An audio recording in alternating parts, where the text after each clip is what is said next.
Mark, you're here for junior hockey game. How does it feel to be here, first of all? You get a chance to watch the game at this level, at the junior A level. It feels great. I've had all three of my nephews play here in Chilliwack, and junior hockey's always had a special place in my heart from my own time, and my father coaching, and all the kids that I played with that turned pro. So it's been a great experience for the guys here, and it's great to be here.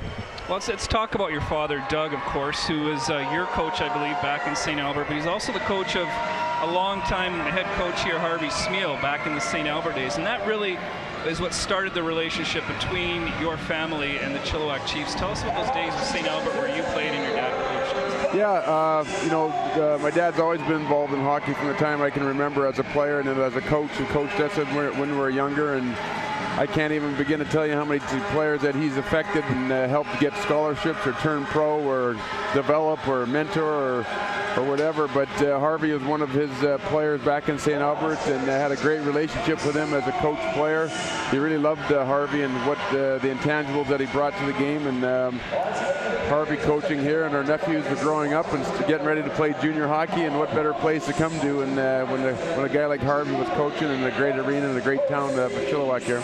And your father, Doug, and yourself, I believe, were involved with the Connecticut Wolfpack last season, the team that won the national championship. We've got several of those guys here tonight, so you're not just here recognizing your nephews that you've seen play before. You know several of these Chiefs players. I do, and unfortunately, I never got a chance to spend. I can't take any of the credit of the championship last year. I got to give it all to my dad. But my dad's always been a great recruiter, and he does a great job with the kids. It's incredible at his age that he still has a way to connect with the kids at this age, and they went into Buffalo and won a national championship there, which is incredible. And I'm not sure too many guys at 78 or 9 or 80 years old are winning national championships. Well, I've had the pleasure of meeting your dad earlier this season, and I listened to him tell stories, and you mentioned his age. He certainly doesn't seem that age when he talks about hockey.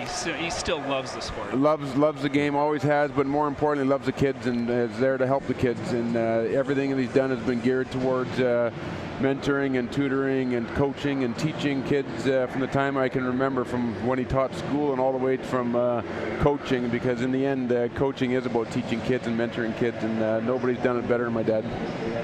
You talk development, you talk mentorship. Let's talk about what these guys are going through at the junior level. 16, 17, 18, 19-year-olds. Chiefs have had a 15-year-old in the lineup a few times recently, and someone we expect to be in the lineup in the future. But what is the key for these guys to understand about the game, to learn about the game, not just on the ice, but off the ice as well? But what are some of the keys at this level for them? Yeah, I think at this level here, they're all just trying to find their own game and mature.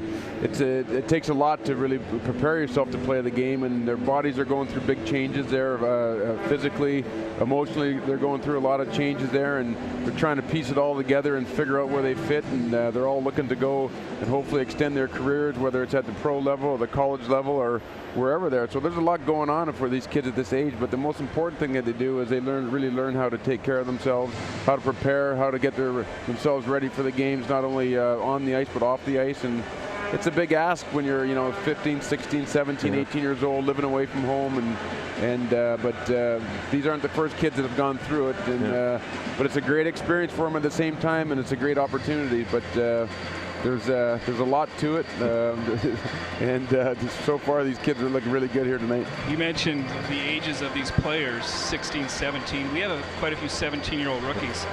You were a pro at 17, playing in the Old West or WHA.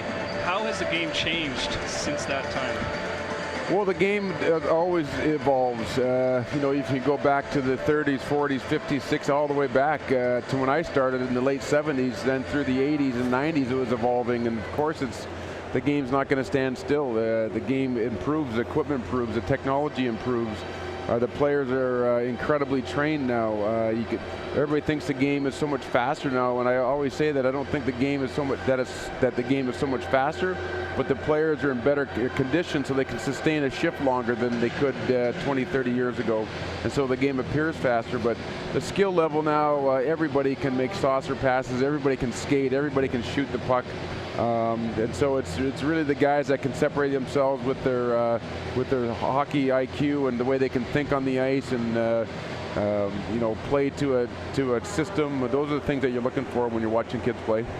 they may be bigger, stronger, and faster, but I'm fascinated at how easy the referee's whistle goes at times and how they call penalties. They seem to take away the flow. Like I think years ago the game could be much more physical, but they allowed them to play that game. These days it just seems like they slow it down with a lot of penalties at times. Yeah, at times, I really liked the obstruction rules. It really brought the speed back into the game, and the races up and down the ice without the hooking and holding. So I really liked that part of it.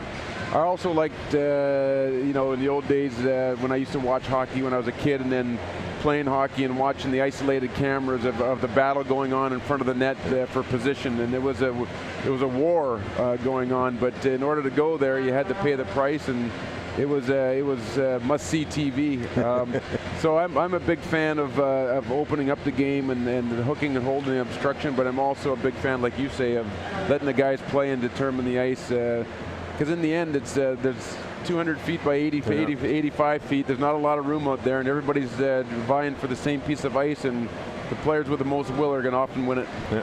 I know this guy was a big Oilers fan growing up, so I know he wants to talk a little bit about the situation in Edmonton right now, the situation with the new arena, some of those things. Yeah, flashback. I'll admit I was a fanboy back in my high school days of the Oilers. I got to tell you a quick story. That's good to know. 1985 playoffs. Puts me on the spot for the wrong reasons, doesn't it? 1985, I'm 17, 16 years old. I've got my first girlfriend. She's getting tired of me always wanting to watch the Oilers in the playoffs. She gave me the ultimatum, if you watch the game tonight, I'm done. I enjoyed the game that night, never regretted that decision. So this was the playoff series against Chicago, which I think is still the highest scoring best-of-7 series ever. I want to take you back a bit before that. At what point did you, and by you I mean yourself and maybe the group around you, realize something special was happening here? You had a chance to be one of the best teams of all time. Well, I think it all started from the first day of training camp. We knew we had a special player in Wayne. There's no question that what he had done the year before in the WHA there, that he was taking his game and transitioning it into the pro game and being successful at it. And I still think there were some doubters there that he could go into the National Hockey League and dominate, and of course he did. Tied with Marcel Dion the first year of scoring, and so we knew we had a franchise player, a special player, and we also knew that if we played our cards right and hung around for long enough, we'd probably have a good chance of winning a Stanley Cup alongside him. So that's what we did. We just started, we grabbed an oar and started rowing. We figured out a way that we could help the team. Everybody played for the team. Everybody played for each other. We had an incredibly unselfish team for how good we became, and we became a brotherhood. And as we went through the process and learning the tough lessons that you always have to do, we started to have some success and made the playoffs our first year. Had some incredibly disappointing losses. The one to LA I can remember most. Played the Stanley Cup champions a couple times, once in the finals and lost, and finally had our day in 1984. But it was an incredible 5-year process to get there. But I always thought, as we drafted and got unbelievably lucky in the draft, you could say, and the hard work that was put into it all came to fruition in 1984. You're still very involved in the game today. Tell us what keeps you busy. Yeah, I love, I was with the Rangers for many years. Once I retired, 4 or 5 years, and been trying to stay involved in the game with the Oilers. I'm involved in New York City, in the Bronx, actually building the world's largest indoor ice facility with 9 sheets of ice and a 5,000-seat center bowl in the middle there. So trying to really kind of get the game of hockey and create more opportunity in the city of New York and for the kids there that have never had the opportunity to play just because of lack of access. Anything that stands out, Mark? I mean, we're watching game 1 of this playoff series. You're watching your nephews in action and some of these other young guys you've watched as they fed up through the system. But anything stand out for you? JB and I were talking before the game. A moment in the dressing room where somebody said something, did something through the years that really kind of spurred that team on, whether it was to come back in a hockey game, to win a playoff series, but something that was poignant at that point. Well, there's been many occasions, too many to recall in this moment, but often it comes from sources that you would never expect it, and I think that's where it hits you the most, when guys that you'd at least expect would stand up in the dressing room and say something that was very meaningful and from the heart. Those are the kinds of things that really kind of take the team by storm and rally around that moment. Oftentimes it comes when things are really don't look very good, and But there's a time in every playoff series there where you have to look each other in the eye and say and ask each other the tough questions. This is as far as we can go. Yeah. And be honest with each other, and do we have more to give? And the inspiration can come from many different places, and like I say, sometimes from the most unlikely source. So, and to put yourself in the Chiefs' position coming into the series, 32 points more than Coquitlam in the playoffs. So that's their situation facing the Express. What are you going to tell your team if, and you've had these situations, you've gone into playoff series where you were huge favorites and expected to dominate, whether that happened or not in a particular series. But what's your mindset at that point, facing a team that was way below you in the standings? Yeah, I mean, it's a no-win or no-lose situation for when you're in that position. You know, you're supposed to win. The other team can come in completely relaxed. You know, I think the thing that you try to concentrate on all the time, and especially in a situation like this, is just your execution. And you know, you got to expect both teams are going to be mentally and emotionally ready to play tonight and come up with their best effort. And so what you really need to concentrate on, and not only as a team but as an individual, is the execution, what your job is on the ice, making sure you're sharp on line changes there, stay disciplined there, and let the game come to you. You missed Mateo in net for a whole bunch of games leading up to this. It's Aiden Polino in net tonight, but of course Mark is out there on defense. So your thoughts on what you've seen so far from him? Yeah, no, I watch the games at home on the telecast, and so I've got a good chance to see the boys play this year. And you know, Mateo came in and played excellent when Aiden got hurt, and I know they have a great relationship. So it's good to see that. And Mark's you know, just winding his way like all the other kids there. You know, he's finding his own game there and what he can and can't do, and he's looked really good here in the first period. I want to thank you again for taking the time for us here tonight, Mark, taking the time to drop the puck.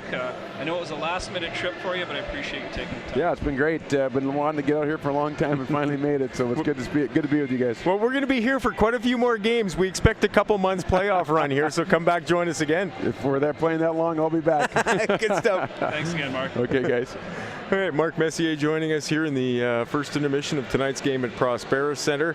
It's the Chiefs and the Coquitlam Express.